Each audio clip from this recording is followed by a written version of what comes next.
बुधवार की व्रत कथा मैं सुनाने जा रही, तो सुनिए।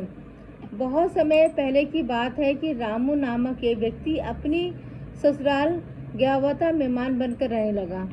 इस प्रकार रहते हुए उसे बहुत दिन व्यतीत हो गए, तो एक बुधवार के दिन अपने ससुर से विदाई मांगी और कहने लगा, मैं अपने यहाँ आपके यहाँ इतने दिन मेहमान के रूप में रहा हूँ, आप मुझे आज्ञा दें, सपत्नी मुझे अपनी पत्नी को साथ ले जाने की आज्ञा दें। उसके ससुर ने कहा, आज हम कैसे भेज दें, आज तो बुधवार है, आज तो विदाई नहीं हो सकती, कल अवश्य कर देंगे।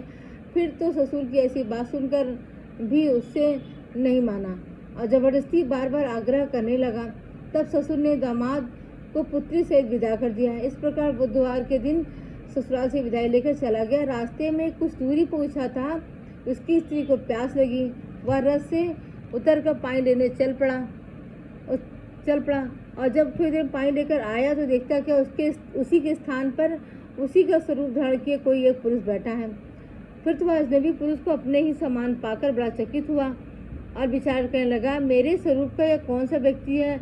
यह विचार कर क्रुद्ध होते हुए रामू ने उस व्यक्ति से पूछा, तुम कौन हो जो मेरी अनुपस्थित में मेरी पत्नी के समीप बैठे हो। परंतु वह बोला, पहले यह बताओ तुम कौन हो, मुझसे क्यों पूछ रहे हो। यदि पूछते हो तो मैं बताता हूँ कि यह मेरी स्त्री है, मैं इसे अपने ससुराल से विदा कराकर लाया हूँ और रथ में बैठा हूँ। इस प्रकार दोनों परस्पर विवाद करने लगे। इसी विवाद होते होते काफ़ी लोग इकट्ठे हो गए, परंतु दोनों के झगड़े का कोई पता नहीं लगा पाया। वह स्त्री और भी दोनों पुरुषों को एक स्वरूप में देख करके वो भी निर्णय नहीं ले पा रही थी कि मेरा पति कौन है। इसी भी राजा को इस झगड़े का पता चला, तो उन्होंने अपने सिपाहियों को जांच करने के लिए भेजा। तो फिर राजा के सिपाही ने रामू को पकड़ लिया, राजा के पास ले जाकर बैठा दिया। सिपाही द्वारा पकड़े जाने पर रामू अत्यंत दुखी हुआ, रोते हुए विलाप करने लगा कि भगवान, यह सब क्या हो रहा, कौन झूठ है कौन सच है। ऐसा कहकर रामू रोने लगा तथा भगवान की दुहाई देने लगा। उसी समय आकाशवाणी हुई कि रामू नामक यह व्यक्ति जबरदस्ती से अपने ससुर का कहना ना मानकर पत्नी को बुधवार के दिन लेकर चला। इसका यह फल है, बुधवार को विदाई लेकर चलने के कारण इसे दुख प्राप्त हुआ। ऐसा कहकर आकाशवाणी चुप हो गई।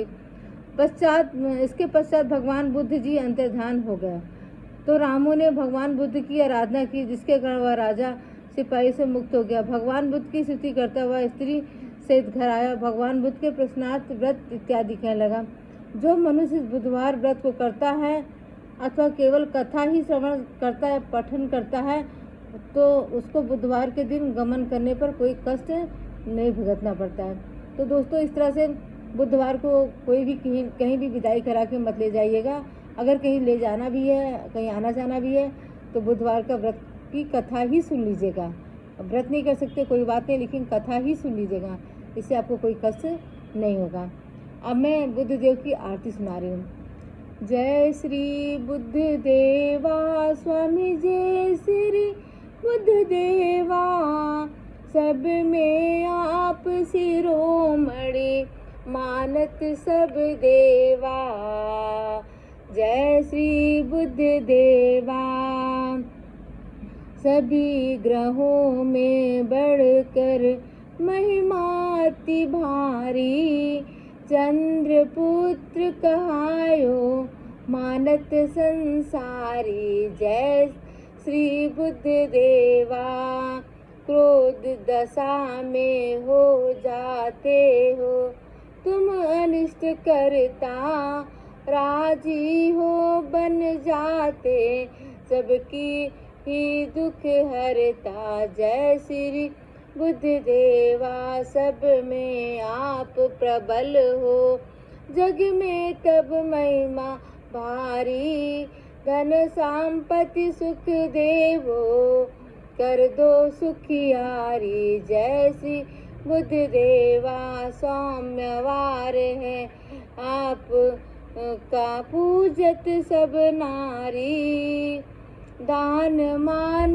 बहु करते प्रेम सहित भारी। जय शिव बुद्ध देवा, चंद्रपुत्र की आरती जो कोई नर गावे, कहे पुनीत भक्ति युक्त सो नर बुद्ध दया फल पावे। जय श्री बुद्ध देवा। कर्पूर गौरम करुणावतारम संसार सारम भुजगेन्द्रहारम सदा वसंतम हृदयारविंदे भवम भवानी सहितं नमामि। त्वमेव माता च पिता त्वमेव, त्वमेव बंधु च त्वमेव विद्या द्रव्यं त्वमेव सर्वं मम देव देवा। बोलो बुद्ध देव भगवान की जय। जय चंद्रपुत्र भगवान बुद्ध देव की जय।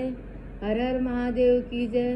तो दोस्तों ये था हमारे बुद्ध देव की कहानी, कथा, आरती मैंने आपको सुना दी। अगर आपको पसंद आए तो लाइक कमेंट कर दीजिएगा, सब्सक्राइब कर लीजिएगा, बेल आइकन दबा लीजिएगा, हो सके तो शेयर भी कर दीजिएगा। तो धन्यवाद दोस्तों, थैंक्स फॉर वॉचिंग।